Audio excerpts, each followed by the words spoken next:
Counselling session তোমার কেমন লেগেছে? আজকে তো দারুণ লেগেছে আমার। আচ্ছা, কেন ভালো লাগলো বলো? আজকে আপনি যেরমভাবে বোঝালেন সেটা হুম, সত্যিই আমার খুব ভালো লেগেছে। হুম, হুম। তো আজকে যেমন যেমন একটা এক্সাম্পল দিয়ে বলো কোনটা খুবই ভালো লেগেছে যেটা বোঝানো।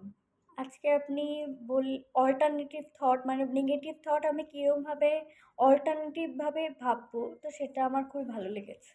একটা এক্সাম্পল দিয়ে বলো। যেরকম আপনি বোঝালেন যে স্টেজে যদি কেউ আমাকে স্পিচ দিতে ডাকে, তো আমি সেখানে জাস্ট তোমার নেগেটিভ। একটা সমস্যা হয়েছে, মানে মানে একটা ফ্যাক্ট, একটা হ্যাঁ, ঘটনা, যে তোমাকে ক্লাসে বলা হলো যে তুমি স্টেজে গিয়ে হ্যাঁ। কিছু বলো, যেটা পড়াশোনা হয়েছে তার জন্য। তো তাহলে তখন তো তোমার কি কি কি তোমার হয়েছিল আর কি কি করতে পারো সেটা বলো।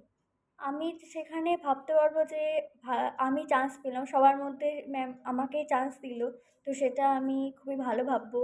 আর আমি ভাববো তুমি যে তো আরেক থট বললে, অল্টারনেটিভ থট বলে, তুমি আর ফার্স্ট তোমার অটোমেটিক থট বলো কি হয়েছিল।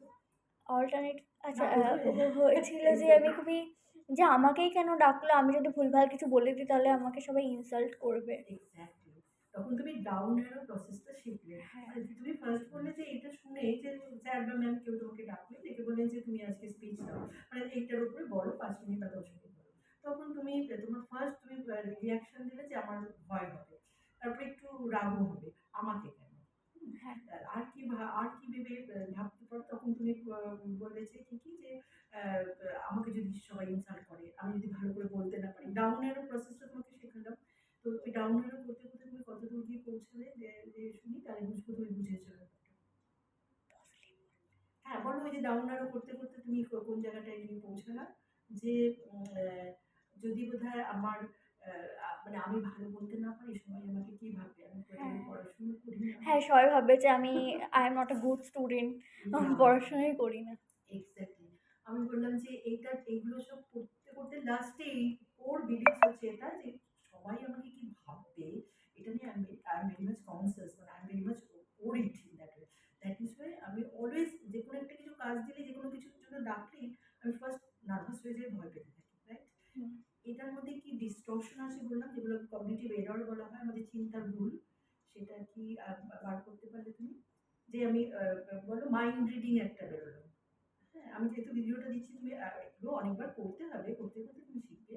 মাইন্ড রিডিং এবার তোমার বার করতে হবে, এই চিন্তার মধ্যে নিশ্চয়ই কিছু ডিস্টরশন আছে, নিশ্চয়ই কিছু ভুল আছে, না হলে আমার নেগেটিভ ফিলিংস হবে না, রাইট। তো সেখানে তুমি কি দেখবে, আমি মাইন্ড রিড করছি, অন্যরা কি ভাববে, আমি সেটা নিজে নিজে ভেবে ভাবছি আর নিজেই টেনশন হচ্ছে।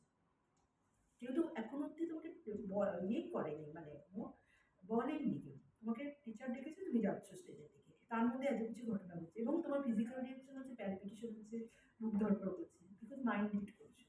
আর কি করছো, ফরচুন টেলিং, হবেই এটা, আমি আমি ভালো বলতে পারবোই না, সবাই হাসাহাসি করবে, ইত্যাদি ইত্যাদি, অনেক অনেক কিছু আলোচনা হয়েছে আমি বলছি। তাহলে বুঝতে পারছো এই ডিস্টরশনটা তুমি কাটাবে কি করে। আমি পজিটিভ কিছু ভাববো যে সবার মধ্যে আমাকেই চান্সটা দিল। এই অল্টারনেটিভ থটস, মানে আমি হ্যাঁ, মাইন্ড রিডকে বন্ধ করতে হবে। কি করে বন্ধ করতে পারবো, যে এই মাইন্ড রিডিং একটা কগনিটিভ ডিস্টরশন, সারা পৃথিবীতে 15টা 10 থেকে 15টা এরকম কগনিটিভ ডিস্টরশন আছে, যেটা আমরা পড়ি এবং আমরা ভাবি এটাই ঠিক ঠিক ভাবনা, অ্যাকচুয়ালি ওটা ভুল ভাবনা। ফরচুন টেলিং, মানুষের মনে কি চলছে কিছুটা গেস করা যায়, হাঞ্চ করা যায়, কিন্তু ওরকম ভাবে কনফার্মেশন যতই করতে যাবো তত নিজের কাছ থেকে সরে যাবে, কনসেন্ট্রেশন সরে যাবে। সো আমায় ডেকেছে, আবার তোমাকে বললাম সমস্যাটা হচ্ছে এটাই, বা ফ্যাক্টটা এটাই, ইনসিডেন্সটা এটাই, সিচুয়েশন এটাই, যে তোমাকে ডাকা হয়েছে, ডেকেছে। আর কি ভাবতে পারো তখন, অল্টারনেটিভ যেগুলো বলে খুব সুন্দর, তোমার ওটাই গেঁথে গেছে, এই জন্য প্রথমেই শুরু করে বলো, সেটা কি বলে। যে আমি বলবো যে আমি যেমনই বলি কিন্তু আমার কনফিডেন্টটা বেড়ে যাবে, যেমন সবার সামনে উনি উত্তর এক্স্যাক্টলি। দিলাম। হ্যাঁ, আহ, এন্ড রেজাল্ট খুবই ভালো দিলে, হ্যাঁ, তখন তোমার আর বিহেভিয়ার যেটা যাবো কি যাবো না ভাবছিলে, বা একটু শেকি ফিল করছিলে, হাত পা কাঁপছিল মনে হচ্ছিল, সেগুলো কিচ্ছুই হবে না। জানি না, গিয়ে তো দেখি, যেটা তুমি বলছিলে অল্টারনেটিভলি ভাবি, যে দেখেছো তো আমাকে, সুযোগটা তো আমাকে দিয়েছে, মানে সে সবার মধ্যেই আমাকে মানে চয়েস করুক, বা স্যার বা ম্যামের হঠাৎ চোখ গেছে আমার দিকে, আমাকেই ডেকেছে, যাই কিছু হোক না কেন। তো এটা যেই আমি ভাবতে পারলাম, তখন আমার খুব ভালো লাগলো। আর এইভাবে তুমি যদি, তার মানে আমরা সিচুয়েশনকে কিভাবে দেখছি, কি মানে করছি সিচুয়েশনে, সেটাই তোমার থট তৈরি হয়ে যাচ্ছে। অর্থাৎ অটোমেটিক থট আসবে, কারণ বহুদিন ধরে ভাবতে ভাবতে তোমার ব্রেনে এই সাইকেলগুলো রয়েছে, তো অভ্যাস হয়ে গেছে, হ্যাবিট তৈরি হয়ে গেছে। সো ও তোমাকে কিন্তু বলবে, তুমি তোকে যদি বোর্ডে লিখতে বলে তো কিন্তু হাত কাঁপে, এরকম যদি তোমার ভিতর থেকে কেউ তোমাকে বলে, তখন তুমি জানো that is you. That means তুমি তখন কি করবে, তখন কি ভাববে? যে হাত কাঁপবেই না, বোর্ডে তো। লিখিত, হ্যাঁ, লিখিত আমার মতন অনেককে ডাকলে তাদেরও হাত কাঁপবে, হ্যাঁ, এখনো কাঁপবে। যেমন ছোটবেলায় নানান রকম কিছু নেগেটিভ এই ধরনের সিচুয়েশনের মধ্যে দিয়ে স্কুলে গেছো বলে, বুলিড হয়েছে বলে, ওটাই তুমি কনফার্মলি, ওটাই ওই মেমারিটাই বারবার আসে। That is your memory, that is your thought, that's not you. এখন বর্তমানে তুমি একটা অসাধারণ কোর্স করছো, নিজের একটা কেরিয়ার তৈরি করছো, এখনকার তোমাকে নিজের আর কি বুস্ট আপ করতে হবে। ওই তখনকার ওকে নিয়ে পড়ে থাকলে হবে না, স্কুল লাইফে কি ছিল, isn't it? তুমি বুঝতে পারছো তো? এইটাই তুমি আজকে শিখলে বলে তুমি বারবার বলছিলে, আমার আজকে দারুণ ভালো লেগেছে। হ্যাঁ। আর কি ভালো লেগেছে বলো? আর কিভাবে নিজেকে শান্ত রাখবে, আগে কি কি শিখেছো একটু একটু ছোট ছোট করে বলে দাও। এক্সারসাইজ গুলো শিখেছো, ব্রিদিং হ্যাঁ, ব্রিদিং এক্সারসাইজ, এক্সারসাইজগুলো শিখেছি। আর পিএমআর শিখেছো। হ্যাঁ, আর তারপরে সব সিচুয়েশনে কি করে ডিল করব সেগুলোও শিখেছি। very মাইন্ডকে good, কি করে কাম করব সেগুলোও শিখেছি। Very nice. আজকে তোমার মা একটা ভীষণ সুন্দর ফিডব্যাক দিয়েছেন, সেটা হচ্ছে যে তুমি কিন্তু আগের থেকে অনেক মানে ভাই বোনের অসুবিধা অনেক কমেছিল, হ্যাঁ, এবং ইউ ক্যান মানে actually start this things in that way, যে আমি করলাম করি, দাদা একটু রেগে গেল রেগে যায় মানে কথা নেই। থার্ড যেটা আজকে খুব ভালো শিখলে, যে by your communication, by changing our communication pattern, defective communication pattern change করে যদি কারেক্ট কমিউনিকেশন প্যাটার্নে যেতে পারি, আমি আমার নিজের অনেক স্ট্রেস ম্যানেজ করতে পারবো, রিলেশনশিপ ভালো রাখতে পারবো। সেখানে কমিউনিকেশন কি কি পড়ালো? ওই প্যাসিভ প্যাসিভ অ্যারোগেন্ট আর অ্যাজার। অ্যাগ্রেসিভ, হ্যাঁ, প্যাসিভ, আর প্যাসিভ অ্যাগ্রেসিভ হতে পারে, আর একটা হচ্ছে অ্যাজার্ট। Assertive communication. তো অ্যাসার্টিভ কমিউনিকেশন ধরো তোমাকে কেউ বললো, এই তো আবার যে এত স্লো লিখছিস, হাত কাঁপবে, তো তো আবার হাত কাঁপে, সাপোজ যদি কেউ এরকম বললো তোমাকে, তখন তুমি অ্যাগ্রেসিভ হলে কি উত্তর দেবে? বলবো যে তুই তোরটা লিখ না, আমারটা কেন দেখছিস। Very good. আর যদি তুমি প্যাসিভ হও কি করবে? তাহলে বলবো হ্যাঁ আমার একটু হাত কাঁপে কিন্তু আমি। অথবা কোনো উত্তরই দিলে না, ওটাই হ্যাঁ, বিশ্বাস করলে, ঠিক হ্যাঁ, আছে। আর যদি অ্যাসার্টিভ হও তাহলে কি করবে? ঠিক বলে, হ্যাঁ আমার একটু হাতটা কাঁপে কিন্তু আমার সবসময় না, আর সব আগে আমি থেকে একটু কি করে নার্ভাস ভাবলি? বলে তাই। হ্যাঁ, আর তো আগে থেকে কেন ভাবছিস? আমি হ্যাঁ, আমি লিখছি, হাত কাঁপলেও আমি লিখবো।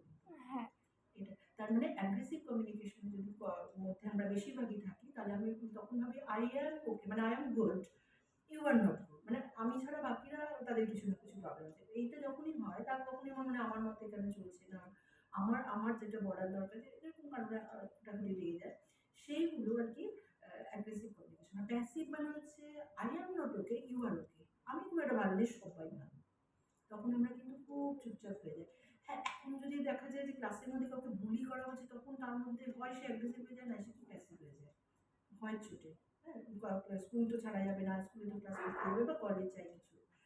অ্যাসার্টিভ যে হয় সে কি বলে, I am okay, you are ওকে, আমিও ভালো তুমিও ভালো, I am good, you are good. Because assertive হলে মানে আমি আমার ডিগনিটি রেখে আমার যেটা দরকার আমি সেটা করবো, আমি লিখবো ভেবেছি আমি লিখবো, ঠিক আছে, হাত কাপড় একটু স্লো লিখি, যাই কিছু করি, কেউ যদি বলে একটু গোটা গোটা লেখা হচ্ছে, আই লাভ মাই রাইটিং।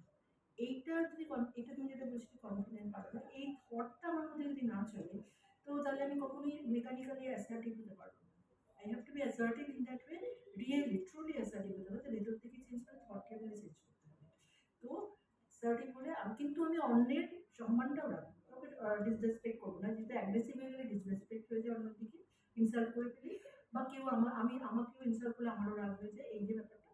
আর হচ্ছে প্যাসিভ মানে সে ওই সবাইকে খুশি করতে চায়, আর অথবা সে একটু রেগে থাকে কিন্তু ওপরে দেখা যায় না, না রাগটা কিছু হয় না, আমি সব মেনে নিচ্ছি, সব মেনে নিচ্ছি, কিন্তু সে মানতে পারে না, তার হয় গিল্ট হয়, না হলে তার অ্যাঙ্গার, আরও অনেক কিছু। তো এইটা তুমি আজকে শিখেছো, যে এইটা যদি অ্যাসার্টিভটা তুমি বাড়িতে প্র্যাকটিস করতে করতে, আর বললাম 3 সপ্তাহ মতো সময় লাগবে, তারপরে দেখবে তুমি অটোমেটিক্যালি সবেতেই অ্যাসার্টিভ। যেরকম তুমি ট্রাই করেও খুব অ্যাগ্রেসিভ হতে পারছিলে না, আমিও ট্রাই করতে পারছি, হ্যাঁ, বাট আমি কিন্তু যথেষ্ট রাগী বা রেগে যাই,